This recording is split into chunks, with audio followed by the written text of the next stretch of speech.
Anna Goncalves, Vice President of Talent Acquisition at CIBC. When you graduated from York in psychology, you got your Bachelor of Arts in Psychology, did you ever think you'd be here one day? So definitely was pursuing a psychology stream. And just at a point in time in around my fourth year, I just decided that it probably wasn't the right thing for me. I think everybody reaches those moments at some points, and I decided to pursue more of an organizational slant, and just kind of fell into HR at that point, and went from there. And in this position, you're in charge of over 120 employees. So what do you guys do in this position? What's the talent acquisition position?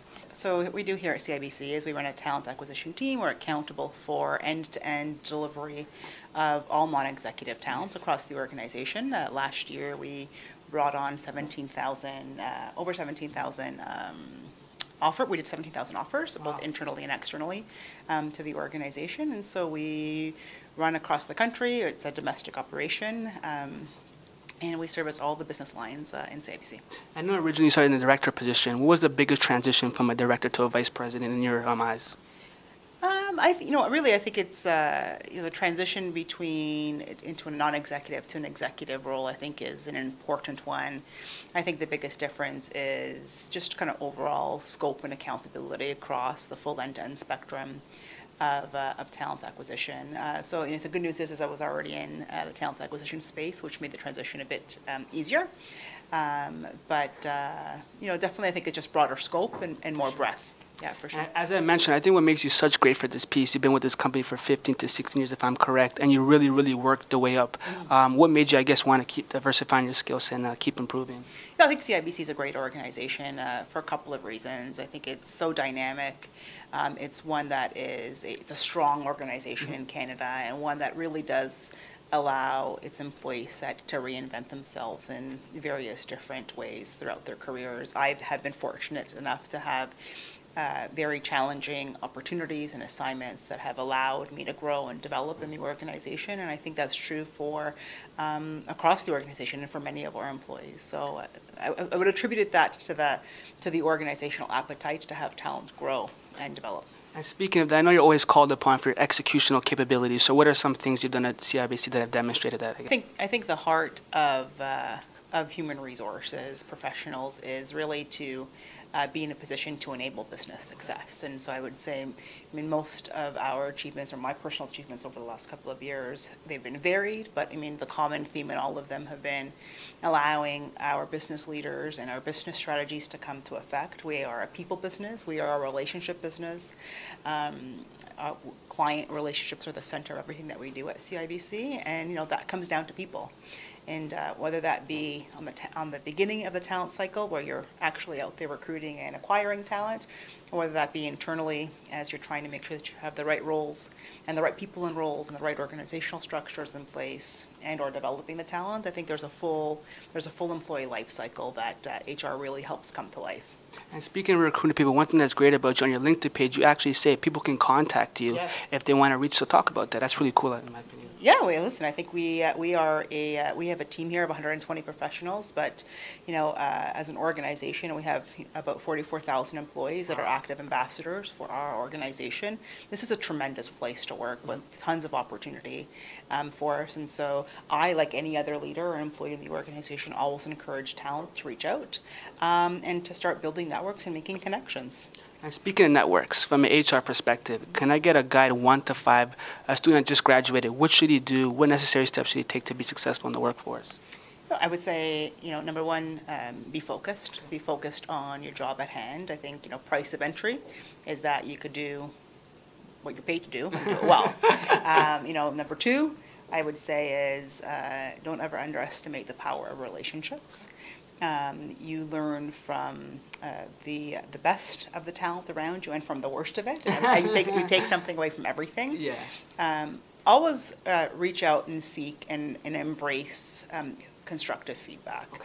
Anyway, I think early on in everyone's career, and I too remember that in myself, is feedback comes with a different connotation to it, but I think as you become more seasoned in your career, you realize that there's so much power and gold in the feedback, and so if it's not being given to you, seek it out and ask for it, and really spend time with that feedback and figuring out what that could mean to you and how you could help bring that to life. where am I at, number 3? Number 4. You don't have to do all 5 if you Yeah. can't, but it just as much as you can. Yeah, and I think the number 4 is always trust your gut. If you're being asked to get to X and you see Y or you see Z, bring those forward. This is when you understand what it is that you're after, be able to present the solutions that can get you a little bit farther than what you're being asked for. So go above and beyond, I guess. And I would say the last thing is never lose the passion, never lose that curiosity. No matter how senior you are in your career, being able to get that fire in your belly when you come into work every single day is so important. And if you don't have it, go find it. If you have it, enjoy it, and make sure that you never lose it. And I know you've won a CIBC Achievement Award and Excellence Awards. Does that continue, I guess, to motivate you to work harder? Or I guess what was the greatest of all the awards you've won? What meant the most to you? I think recognition is really, really personal. Okay. I think, those were kind of really extrinsic ways of getting recognized for accomplishments earlier on in my career. Definitely meant a lot as you're trying to, build the profile and build credibility in the organization and with your peer group. I would say, as you evolve in your career, recognition comes in different forms. I would say today, the biggest recognition I get is from my team of leaders, who I see develop and learn every single day. And so watching talent learn and develop and be successful is probably the more satisfying part of my job now versus the tangible pieces of recognition. But it means different things to different people, right? And it's about figuring out what recognition needs to be for you and chasing it. Perfect. I think you've answered all the questions I wanted to ask. So now we're going to end this on a little funnier note, with just the personal Anna. Okay. So I know you're looking for some printables online. Did you ever purchase those printables back in 2012, if you remember what I'm talking about? Oh, yeah. So for printables, I would say, I have 2 small children. Nice. I have a almost 5-year-old, Okay. and I have a 2-year-old. Nice. And so I probably was doing a party mama stint and trying to pull off a really big birthday party or a party for my children if I was looking for printables. Perfect. We're just Yeah. going to show you some photos right now. You're just going to answer them. Perfect. So the first one, when you studied school at York, what was your favorite subject? Psychology. Psychology. Yeah, for One sure. answer, psychology? Yeah, statistics. Statistics. Yeah. And when you went to York back in the day, were you riding this school bus by any chance? These type of TTC buses? No, I wasn't. No? No, I wasn't. Already. Back in those days, parking was affordable. Another great initiative. You guys had a double thing that was going on here. Yeah. You seem really excited about it.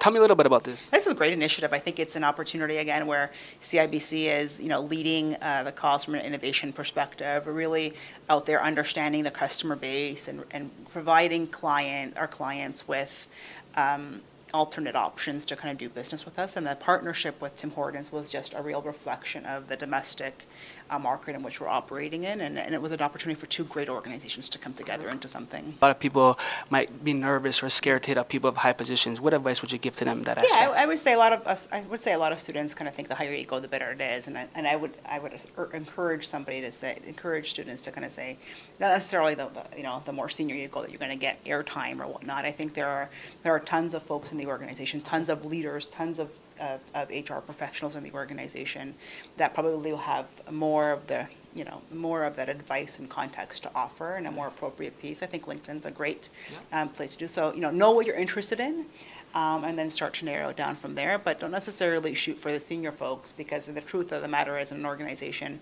the teams that do the work are the ones that end up really being able to push forward some of the feedback and engagement. So, if you're interested in finance, if you're interested in building a career in banking, reach out to the leaders or to the HR professionals who are doing banking in your local area.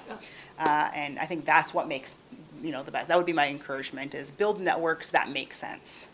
And just get out there and reach out and start. And eventually, it's like, eventually you'll hit.